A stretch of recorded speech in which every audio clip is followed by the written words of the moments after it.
Perfect. Now we need to Swiss cheese it. Here we go. Now we don't need to do it in context to do that. We can just come over here and Swiss cheese. Let's just do it from the top.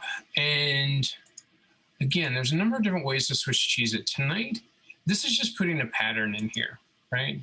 So what I thought I would do is just do a circle pattern. Let's just make it,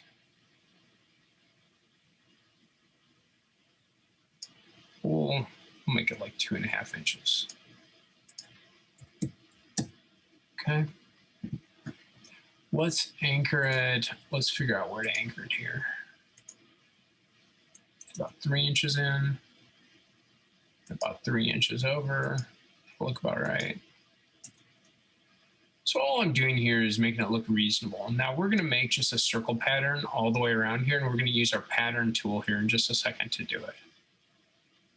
There we go. 2.5 inches might actually be, just thinking about it for a second. It's a reasonably big hole. You know what I'm going to do? Instead of that, I'm going to take it down to like 1 inch. And we can just put a bunch of them in at 1.5. Okay. Let's pull this down then to 2 inches, then 2 inches. So there's a little bit of just kind of, how's this going to work in here? There's different teams that'll spend a lot of time doing these patterns, and we may easily spend a lot more time doing this pattern once we get it established. What I'm going to do now is I'm going to go ahead and do the pattern, and then we're going to add some more things to it as well. Okay, let's do linear pattern on this. Here we go. We're going to go this direction. We're going to go this direction. Let's see how many of these fit in here reasonably well. Let's keep the pattern at like 2 inches. That gives a 1/2 inch in between. And let's take this out. I don't know, 12. Let's just look. 12 is a little bit many. 10 though looks like it'll work. Okay, and we can put a little bit more space in between. For now, I'm gonna keep this down to 2 inches too. So it's 2 inches by 2 inches. If I put another one out here, it's gonna be too many. Here's what I'm gonna do. Remember our trick we used before? We made these into driven dimensions, and then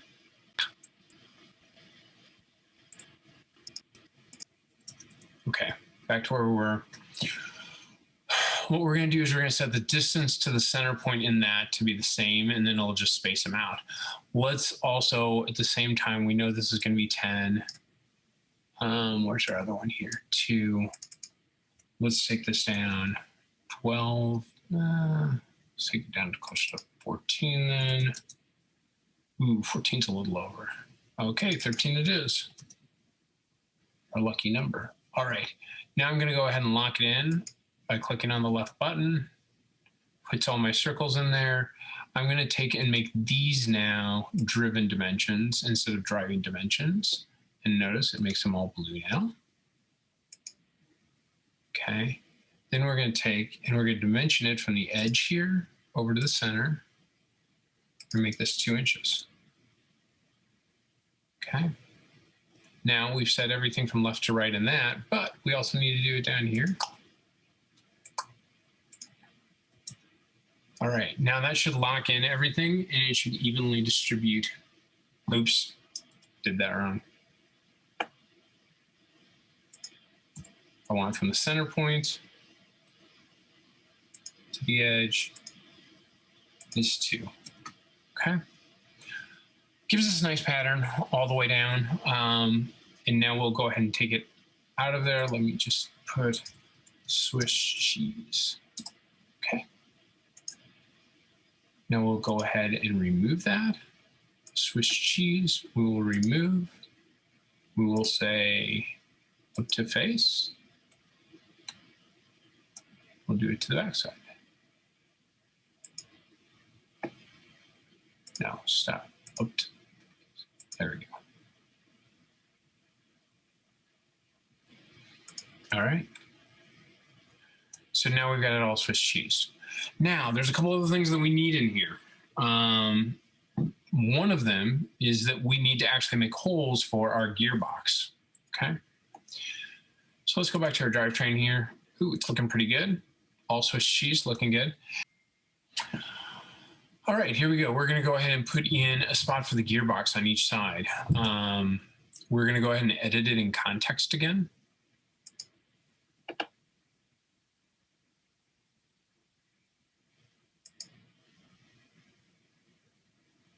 There we go. Okay. I'll take some of these out too. Just cleans it up a little.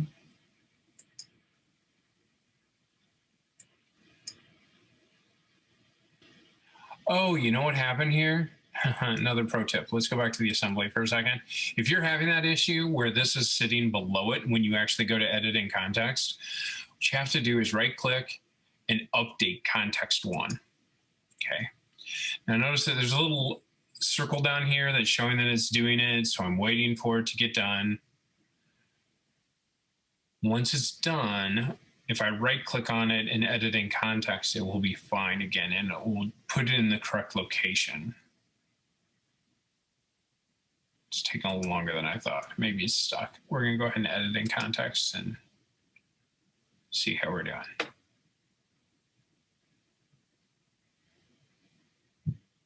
All right, now that line is above and it's not faking me out anymore. Okay, so what I want that line is, I want it right down here on here. And so we can do that. Let's sketch on here to put our gearbox hole. Gearbox hole. Okay. Come on, basic extrude. This one, perfect. Okay. What we want to do is pull that line down. Now we want to use it, but we don't want to use it and make it be a hard line. We want it to be just a construction line. And so let me use this and it's easier to show you. When I do this, notice I put a dotted line in there. All that is like putting a guideline on for me. It doesn't do anything to actually create a shape at that point. It's just a guide for me, okay?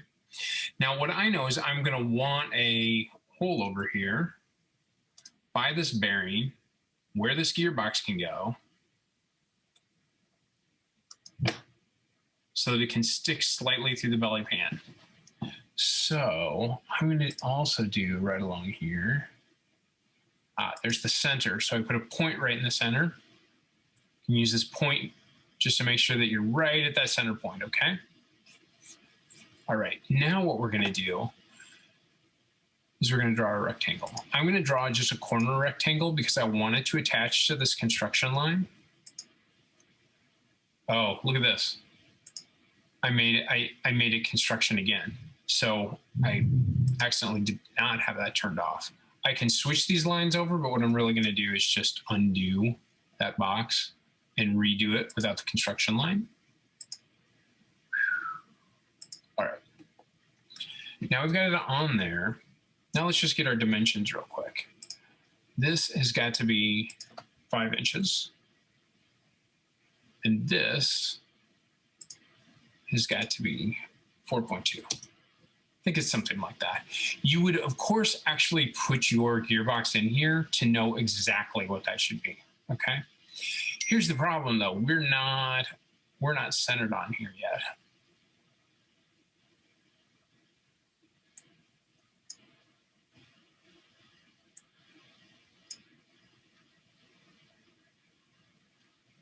Okay. What we want to do is make sure that we are perfectly centered. It's easy to select too many things. Perfectly centered around this dot here. And to get there, there's a couple ways of doing it. I could draw a construction line out here and center it. Oh, you know, I could on this side without using construction line. So let me just do that. I'm going to take and get rid of this construction line. Okay. So I'm going to slow down for a second. Don't worry about the construction line. I put a point right here in the center of this line that's on the left side of my rectangle. And here we go. Make this a little bit bigger. I'm going to make it so that the 2 points overlap each other. Okay. So this concentric, I'm going to say this and this need to go over each other. Now notice all my lines turn black so that I now know that it's working correctly. Okay. All right, cool. So I can take the hole out, but here in anticipation of that, around the hole, I don't want these little half circles all the way around, or partial circles, okay? So watch what I do next. We're gonna use this inset tool. We're gonna take this one, and this one, and we're going to do it on the outside of it. And we'll just make it a ½ inch might be fine. You know, just to make sure it's strong enough, or click it there, come on. I'm gonna set this to 1 inch, okay? All right, so here's what we're gonna do. We're gonna tell it, we're gonna accept this is our gearbox hole. We're gonna do 2 extrudes on this, right? First extrude, we're gonna take this box and we're going to remove it. And of course, as always, I go up to face. I'll flip this around real quick.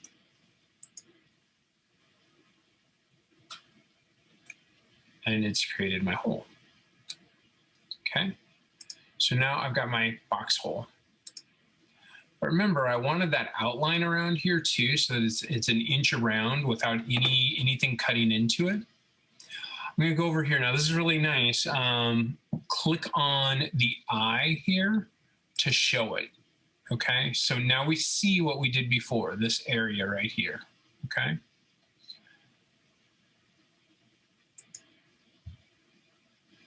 Okay. Now we're going to extrude again. And I'm going to add, so this is fine, but I'm going to add the spots that it would have cut out. Okay.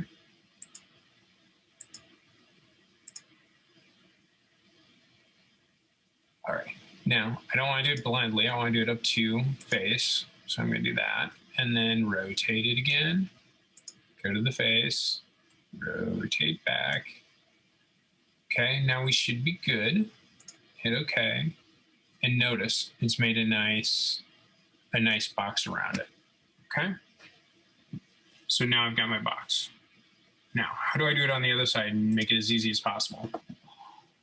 Let's take this and mirror it.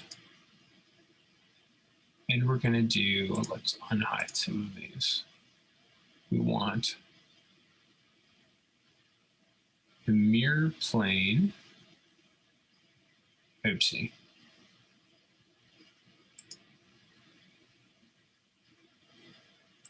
Entities to mirror. We're going to mirror this. Mirror plane. It's going to be this. Oh, come on. Okay. Let me walk through that again because I didn't have it set up right. Up here, it was a part mirror. We actually want a feature mirror. We're mirroring features on this part. There's only one part right now, and you can tell that by looking down here. There's a belly pan, right? We want to do a feature mirror. We're going to mirror the extrude 4 and 5, extrude 4 and 5, and we're going to use this right plane, which you can just click on this over here, or you can do like I did, and you can kind of futz around with it until you can click on that, and it should show up here, okay? Once you do that, now I've mirrored it appropriately on both sides, okay?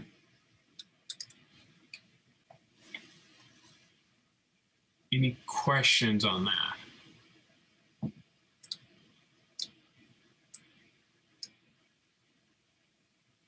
Okay, so let's go to assembly. Look at that.